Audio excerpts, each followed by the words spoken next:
kedudukan BPD di desa itu sebetulnya sejajar dengan kepala desa. Hanya saja yang membedakan tentu fungsi, hak, kewajiban, dan juga kewenangan. Jadi ada garis koordinasi di sana antara kepala desa dan BPD. Nah, cuma sayangnya rata-rata di desa itu BPD seperti nggak tahu ya, apa minder atau seperti powernya di hadapan kepala desa itu tidak semestinya gitu. Jadi ada semacam apa ya? Jadi bisa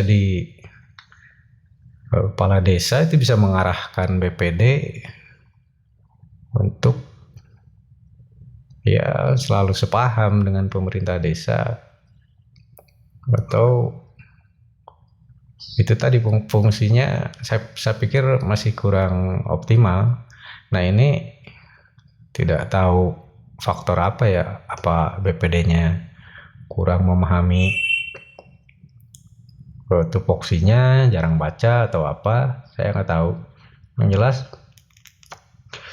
jarang sekali BPD dalam tanda kutip apa ya, berwibawa sesuai dengan posisinya di desa.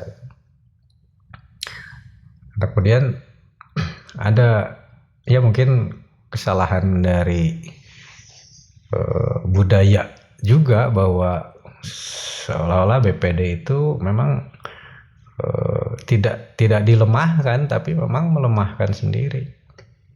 Seperti halnya misalkan fungsi pengawasan. Nah, rata-rata kan BPD itu mengawasinya pada saat-saat program pelaksanaan pembangunan di desa, barulah agak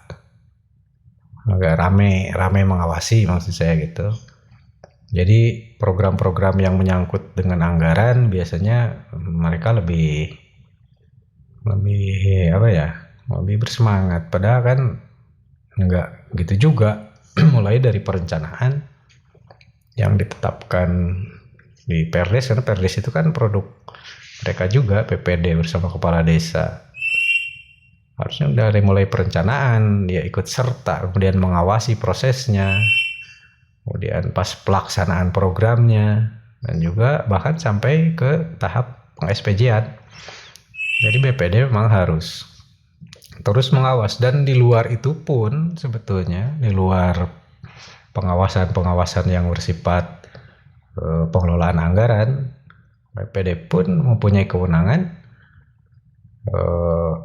mengawasi di bidang lainnya, misalkan pelayanan publik dari desa seperti apa. Apabila ada yang harus bisa ditingkatkan, ya BPD bisa memberikan masukan.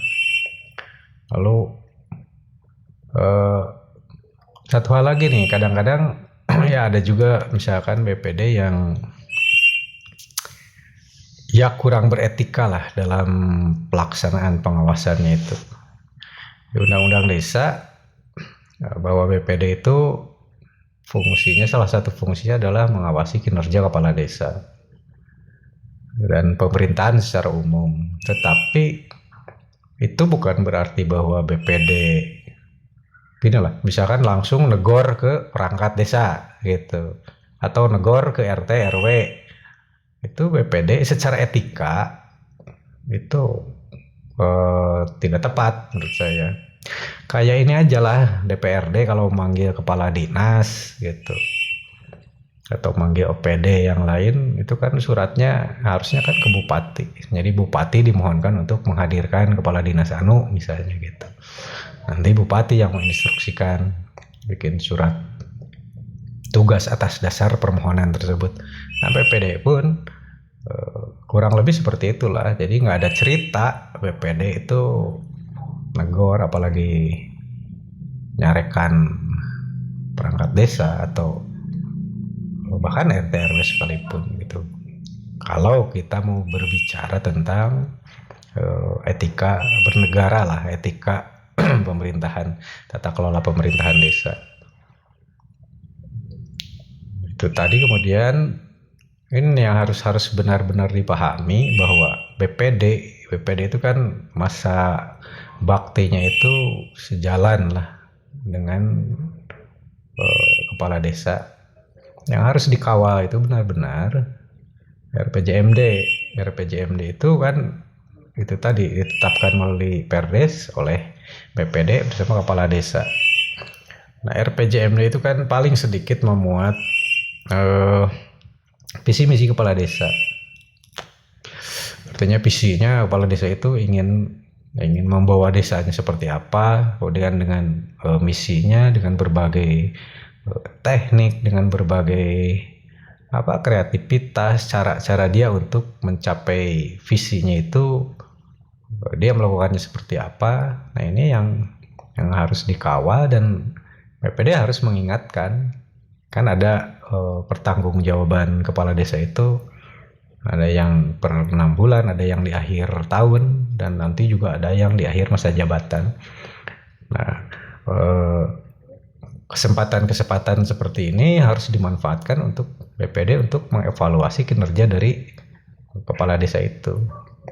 Nah, permasalahan akan timbul ketika BPD tidak cukup power untuk mengkritisi pemerintahan desa, atau bahkan tidak berani untuk memberikan masukan. Nah, ini akan menjadi salah kaprah, sehingga kepala desa rata-rata berasa menjadi ya raja-raja kecil gitu di desa. Seolah-olah itu personal yang tidak dapat disentuh, di untouchable gitu. Ini kan berbahaya gitu. Seorang yang katakanlah diamanati jabatan sebagai seorang kepala desa, di mana dia memang bertanggung jawab terhadap pengelolaan pemerintahan desa, kemudian sebagai penanggung jawab anggaran di desa, lalu kontrol yang lemah. Nah, ini akan berpotensi ya berbagai kelemahan-kelemahan lah gitu. Jadi saya harap sama-sama lah kepala desa, perangkat desa, juga BPD, satu ya memahami minimal tupoksinya, kemudian sama-sama belajar melaksanakan itu, dan berlaku sesuai dengan tupoksinya masing-masing. Itu dalam koridor demokrasi di desa ya harus berjalan seperti itu. Gitu. Jadi kalau misalkan ada anggapan bahwa BPD dilemahkan posisinya, haknya, kewajibannya seperti dibatasi oleh pemerintah desa, ya itu tidak serta-merta kesalahan ada di pemerintah desa, tidak serta-merta kesalahan ada di kepala desanya secara personal, tetapi masing-masing dari unsur ini memang mungkin saja tingkat kepahaman terhadap tupoksinya masih ya perlu ditingkatkan lagi lah gitu. Saya kira demikian dulu. Assalamualaikum warahmatullahi wabarakatuh.